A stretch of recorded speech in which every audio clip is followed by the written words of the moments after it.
Hello guys, welcome back to another movie review. Today we are reviewing Aquaman, The Lost Kingdom. Aquaman and the Lost Kingdom is the, believe it or not, the last ever DCEU movie, because the next DC movie, part of like the new universe, is going to be, I believe, 2025. I think they're taking an entire year off next year because they're restarting the universe, and obviously we get James Gunn and all that, and I think it's Superman Legacy. I think it's coming out in June 2025. So no 2024 DC Universe movie, because obviously they've got to film them all. This is the last one, and I've got to say, this is not one of the worst ones in my opinion. Now, this film, there was a lot of like things that they had to cut out of the film. There was a cameo in there from Ben Affleck. He was filmed like at the studio on like a studio tour and like saw by fans, and obviously that went online.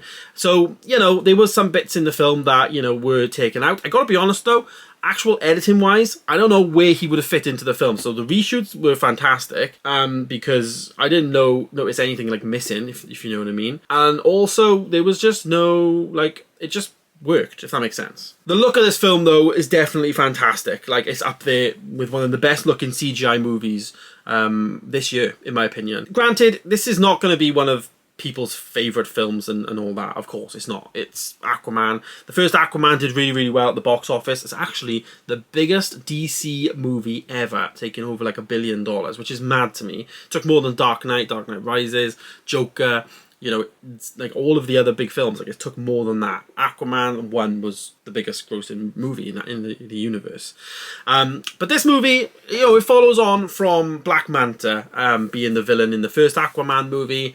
And obviously we get some plot stuff there, but in the first movie it was very much his brother. And it does feel its own standalone movie. It doesn't feel dependent on the entire universe at all. Even the first Aquaman movie does. I feel like Aquaman 1 and Aquaman 2 now, The Lost Kingdom, you could probably watch back to back, and it probably feels like they're not part of a universe, which is a good thing, considering the first Aquaman film I thought was really good, and now obviously this one is as well. I think if this one performs really well in the box office, like Jason Momoa as Aquaman is a really good casting, similar to Gal Gadot as Wonder Woman. They're like the two castings that people actually like as part of the DCEU. Obviously Henry Cavill as well, but you know what's happening there. But these two actors, it's unconfirmed if they're going to come back in the new universe. It's probably going to restart it all, to be honest with you, but I think they do a really good job in their roles. There were some things I liked about this film though. As I say, you know, the actual effects were fantastic. The music and the sound mixing I thought was really good. They had like normal songs, which I'm trying to find the track list and stuff on like Apple Music or whatever, which I haven't found yet. But they had normal songs, but they edited it and mixed it in such a way that it kind of fit into like the score of the movie. It's really hard to explain, but if you're in the cinema and you're watching it, I hope you get the same feeling that I do, because it was very different, but also very unique, but also very cool. And it's hard to explain, as I say, but it works. So yeah, that was like some of the things I liked about the film. Obviously, like the performances were fantastic. You know, in terms of like Jason Momoa, I thought was quite good. The script was decent in terms of there was some funny lines, but the plot itself was a bit meh. Granted, this is like the last movie in like a whole series of movies, I guess. And you know, they didn't want to end it on anything.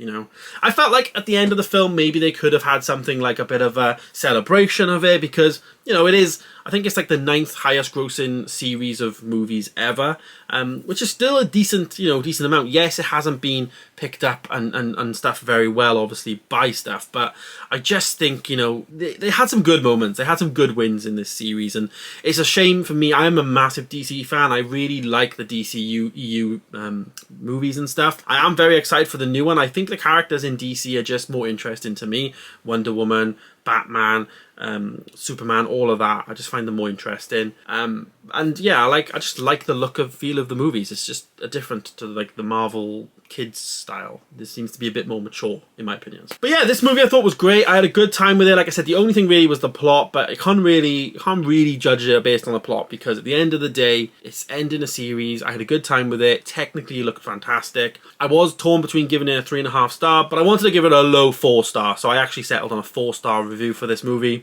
As I say, it's very low, but I really appreciated the sound mixing. I'm a massive sound nerd when it comes to sound in movies, and I got that amazing immersiveness. I cannot wait to get it in this room. 100% be getting the steelbook for this movie, and watching it, and also completing my DCEU steelbook collection, because I've got every single DC movie in Steelbook.